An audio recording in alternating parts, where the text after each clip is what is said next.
What's going on, guys? It's Horse Beef here, and I'm going to cover UFC 304 today and maybe a few other topics as well, and basically why I think the UFC is in a pretty bad spot right now. But first, let's just get into talking about the results of the night. So in the early prelims, and if we're talking about my predictions, I went 5 for 5 on the early prelims. Mick Parkin looked excellent. We got a taste of his striking, and he seems pretty clean on the feet, honestly, for a heavyweight, and obviously has hammers in his hands, seeing as he is a heavyweight. Shauna Bannon did what I expected her to do and just won a pretty lackluster decision. Sam Patterson looked good, got the first round submission. I don't believe I predicted a submission. I believe I predicted a decision, but he looked great. Modestas Bukauskas won by submission in round 3. I think I picked like round 2 KO, and Oben Elliott won a decision, which I also predicted. And we get onto the prelims here. Muhammad Mokaev versus Manel Kape. Now I have to say, this is one of the most disappointing fights I've ever witnessed. I think, like, for these two dudes to have to be separated repeatedly before the fight starts, right? Like, these guys couldn't even be within 20 feet of each other without it looking like they were gonna come to blows and everything was gonna blow over. And then the fight starts and they proceed to pussyfoot around the octagon as if they're best friends. And I don't understand what the point of that is. All this macho posturing bullshit just to completely shut down as soon as the fight starts, I think showed a bit of cowardly behavior from both men. Although Manel Kape, maybe he was injured going into this. I heard that he sustained maybe an injury during their little hotel bust up. And I have to say about Muhammad Mokaev, right? Getting on this topic here, in my personal opinion, I think he deserved to be cut from the UFC for what happened, right? You don't jeopardize a fight the way that he jeopardized the fight and continue to work. It's the same exact situation as the Secret Service director with the Trump assassination attempt. You don't mess up so horribly and remain in this position any longer, right? In a world where you're hired and you're paid based off of merit, you either resign or you get fired for doing what Muhammad Mokaev did. And I believe justice has been served. And I understand that a lot of people want to justify what he did by saying that, oh, well, Manel Kape sucker punched him or something, or headbutted him at the UFC PI. But it was, from what I've heard, more of a mutual thing. They got in each other's face and Manel Kape struck first, which is cowardly. I agree. I believe that headbutting somebody from point blank range like that, any sort of a sucker punch, is cowardly. It really is, especially a headbutt can cause some serious damage. And in the case of Muhammad Mokaev, man, justifying it and saying that he was just going to get him back and he's not going to let anyone bully him, at the same time, you need to think a little bit further ahead, at least, right? You cannot think about your ego and about, oh, he got me, so I'm going to get him back. And to use religion the way that he used it to bait Manel Kape in is honestly reprehensible, right? To say, let's take a picture for Muslim solidarity or whatever it was, whatever the exact words were, I'm not sure. But the gist of it is that Muhammad Mokaev baited Manel Kape in by saying, hey, let's get a picture for our Muslim brothers, right? To show solidarity or whatever it was. Once again, I'm not too sure. Just to sucker punch him from behind is honestly crazy. That's super illegal as well, but it's just morally wrong, especially to use religion as a way of dropping his guard. I think it's just crazy. It really, really is crazy. Anyone justifying it is equally as crazy, and I believe it's just indicative of the world that we live in, man. People are completely backwards and twisted with their logic. It makes zero sense. No one has empathy.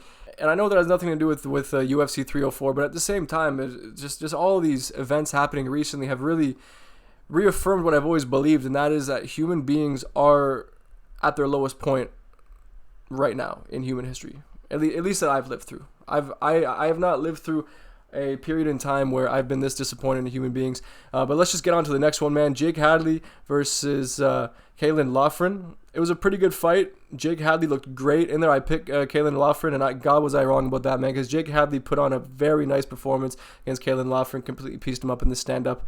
And yeah, Loughran, he got beat up, man. He showed great toughness. Guy has a massive head and a massive neck, so clearly he can take a shot. But, man, Jake Hadley just put it on him from the beginning. And then we get into Bruno Brazil versus Molly McCann. I predicted Bruno Brazil to take this one, even though she was a pretty heavy underdog, which doesn't make much sense to me because Molly McCann sucks, and she's always sucked, and she got beat up real bad in this one. Real bad. I mean, I don't want to pile on any sort of hatred towards Molly McCann because I don't hate the lady. I just find her to be very annoying. although she's dropped that act a little bit recently, although she got pieced up, man. Like, Bruna Brazil looked great. Those knees to the body, catching her while Molly McCann was trying to engage, were beautiful. Absolutely beautiful. I think hurt her like 3-4 times with those knees. It was nasty, man. She was piecing her up throughout the entire fight. And Nathaniel Wood arguably put on the best performance of the night against Daniel Pineda. Pineda is such a dog, man. He is so tough. His right eye, I believe it was, got destroyed, and Nathaniel Wood looked so clean. He's a massive dark horse in that featherweight division. His boxing was on point, and he just looked really good. Honestly, his performance was exceptional and a potentially like star-making performance. And I want to see Nathaniel Wood against a ranked opponent now. After that one especially, wow. And then we get into the main card, man. Arnold Allen, he did what I kind of expected him to do, right? He got pieced up a little bit, man. Got lit up with Giga's kicking game in the first round, and then as soon as Giga started to slow down, then Arnold Allen was having a lot of success landing that left hand at will. And once again, I think we've just been exposed to how much of a one-trick pony Giga is. His entire game plan is backpedal or circle, and then plant, throw a kick, and then continue to backpedal and or circle the octagon over and over and over again. Early on in the fight, it looked like Arnold Allen was very wary of the kick from Giga, so he was circling away from it, so it was making it difficult for him to cut off the cage. But then as Giga was starting to slow down, then you saw Allen didn't respect the power as much and was just coming forward at him. And I was expecting a late third round finish, maybe. I think I maybe predicted a second. No, I think it was a third round finish that I predicted, in all honesty. But no, he just walked him down and beat him up and honestly won that fight very fairly. Great decision. But great fight overall. I really enjoyed it. It was one of the best fights of the night, in my personal opinion. I had a really fun time watching it. Gregory Rodriguez versus Christian Leroy Duncan. I predicted Gregory Rodriguez to actually finish Leroy Duncan, and it looked like we were getting to that at some point in this fight. And Gregory is just such a dog, but so is Christian Leroy Duncan. I have to give him credit, man. He showed great toughness in this fight, man. He is a dog himself. Stood in the pocket with such a dangerous man in Gregory. And similarly to what I said about Nathaniel Wood, Gregory Rodriguez is a serious dark horse at middleweight. He really, really is. I believe if he fought Dricus du Plessis tomorrow, he would give him problems. I really do think so. Clean boxing, great jiu-jitsu, just great grappling overall, and he hits like a truck. He really does hit like a truck. He actually reminds me a lot of Jacare. Once Jacare started implementing striking into his game and like showing major improvements with his hands, and he started to box guys up a little bit, lands nice left hooks to the body as well. It reminds me a lot of Jacare Souza.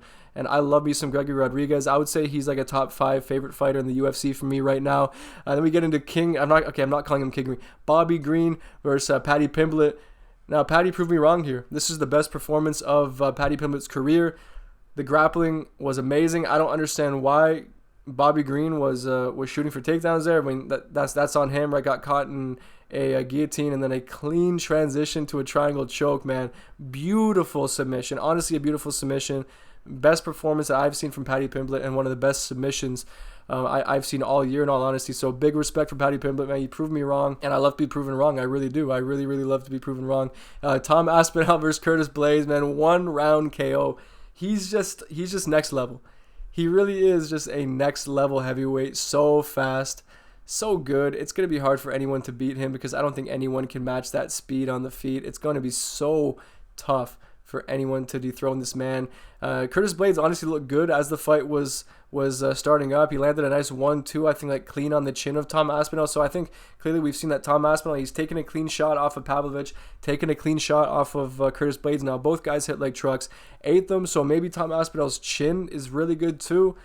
So man, Tom Aspinall, I can see him holding on to that belt. Obviously, that spells another issue for the UFC, which is the John Jones situation, right? Tom Aspinall is coming out here and finishing fights in a minute or less. Meanwhile, you have John Jones sitting and waiting for a fight against a way out of his prime, Stipe Miocic. I guess just so we can have that name on the record and continue to claim that he's the GOAT. But let's get into the main event here. Leon Edwards versus Belal Muhammad. Now, I picked Leon Edwards to win by decision, although I did say that I wouldn't be surprised at all if Belal Muhammad went out there, made Leon very uncomfortable, and just dominated him to a decision. And that is pretty much what happened here. Belal looked great. There's a lot of talk about his boxing. I agree that his boxing looked improved, although I wouldn't say his boxing was great. I just think that Leon Edwards is so unwilling to engage in a dogfight that when there's any pressure put on him, he backs himself up against the fence like usual, shells up. If he can't spam kicks, then he has nothing, because his hands are not good. He doesn't have power in his hands. He looked slower than Bilal Muhammad on the feet. And the second that his kicks weren't working, man, he was out of the fight. He was completely out of the fight. It was very similar to Sean Strickland versus Izzy Adesanya, except just different approaches, right? Because Sean just walked him down and pieced him up, while Bilal Muhammad walked down, pieced him up, and completely ragdolled him, slammed him on his head at one point. Man, it was honestly a very one-sided fight from beginning to end, except for like the last 10-15 seconds where Leon landed some beautiful elbows. It looked like he broke Bilal's nose pretty bad and cut it open real bad, man. Made him bleed like a stuffed pig. But it just wasn't enough. And I'm not even sure if that was enough to steal the round. If we're going based off criteria, then it should have been enough to steal Leon the round. But the fight just wasn't that close in the end, and Bilal looked great. I can see him beating some other contenders, but at the same time, there are some really bad matchups for him in the division. I consider Shavkat to be a pretty bad nightmare matchup for Bilal Muhammad, but it wouldn't surprise me if he gets a fight against JDM and beats JDM. It wouldn't even surprise me there, honestly. And as far as Leon Edwards goes, I think he has a lot of thinking to do. And I think he needs some kind of a sports psychologist to come in there and bring that dog out of him, man. That left high kick against Kamaru Usman, I think, has been proven to be an absolute fluke at this point. He's one of the worst champions of all time, one of the most boring champions of all time. And quite honestly, he was the reason why that fight was more boring than it maybe could have been. I believe Bilal Muhammad made the fight a lot more entertaining than it had any right to be. So respect to Bilal Muhammad, great performance. Leon Edwards, I don't want to kick a man while he's down, but man, one of the worst champions of all time, and that is one of the worst performances I've ever seen from a champion, I have to say. Absolutely awful, and I think he was exposed big time in this one. And I just want to get into the topic at large of the situation that the UFC is currently in. And I believe this card highlighted some serious issues, namely with Bilal Muhammad and Dana White and just the UFC in general. So you have Bilal Muhammad winning the title quite dominantly, the look on Dana White's face, and then kind of shitting on the performance overall and how bad the fight was after the fact. So he's not giving Bilal Muhammad really any credit whatsoever, and that's your new champion, right? So that's a problem. And then you get into Manel Kape and Muhammad Mokaev getting into it, right? Having a very, very boring fight. And then to announce Muhammad Mokaev is not going to be part of the UFC going forward is a huge surprise, right? You have this 23-year-old undefeated fighter, and he's essentially being cut from the UFC. I mean, we're not really given much reason for it, but it's safe to assume that it's because of the whole bust up, right? And then you give him the old Colby Covington treatment, tell him, hey, if you shoot for too many takedowns, we're going to cut you, which is just crazy when you were just promoting him as the next big thing. But then apparently, the word is that he's just tough to work with business-wise. But, I mean, I don't know what to believe anymore. I really don't. I feel like the UFC is in a very, very bad place. Maybe the worst place it's been in since I've been a viewer. In all honesty, I haven't been this withdrawn from the MMA scene, or at least the UFC scene, for quite a while now. And I just feel like it's crumbling a little bit at the moment. The UFC Noche card was just announced not too long ago. And it's supposed to be the biggest combat sports event in history, right? That's what it was being built up as. It was being built up to almost match the levels of UFC 300. The card gets announced, and it's Sean O'Malley versus Merab main event, which is fine. But then Alexa Grasso, Shevchenko, trilogy fight, okay. Brian Ortega, Diego Lopez, and then you go below that, and you have Raul Rosas Jr. versus Kileng Aori, and Irene Aldana versus Norma Dumont. And the prelims aren't that great. There aren't too many banging fights on the prelims. I mean, I guess, yeah, Yasmin Haragi is a pretty fun fighter to watch in these female divisions, and I guess Ignacio Bahamunda is an exciting prospect as well. But it's just not enough. How are you going to build this card up to this extent and then deliver what you deliver? Honestly speaking, the card coming up this weekend, a fight night, is more stacked top to bottom than UFC Noche. Even the prelims, right? You got Mirzakhanov, an undefeated older prospect, though, admittedly much older than your undefeated prospects would normally be, against Alonzo Menafield, Shamil Kassiev versus Dontel Mays. Those are fun fights. Guram Kutateladze always brings enjoyable performances. Jai Herbert's on the prelims against Rolando Bedoya. Fun fight right there. Dennis Tululin versus Cedric Dumas. That fight could go either way, honestly. I don't know, man. I feel like this card is just better. Then you get into the main card. Originally, it was going to have Vicente Luque versus Nick Diaz, which is a crazy fight to have on a fight night card, not even the main event. Joel Alvarez versus Elvis Brenner, banging fight. Mackenzie Dern versus Lupe Godinez, okay, whatever. Tony Ferguson versus Michael Chiesa. We get T-Ferg on the main card. Marlon Vera versus Davison Figueiredo, man. That's a fight night main event in and of itself. Sharputin, Magomedov versus Oleg Zaychuk. Could be a one-sided beatdown from Sharputin. That's kind of what I expect. And then Corey Sandhagen versus Umar Nurmagomedov in the main event. As far as I'm concerned, yes, the main event of UFC Noche is better than the main event here, of course. But the card overall is much better and much more stacked from top to bottom than UFC Noche. So I don't know what the UFC is thinking.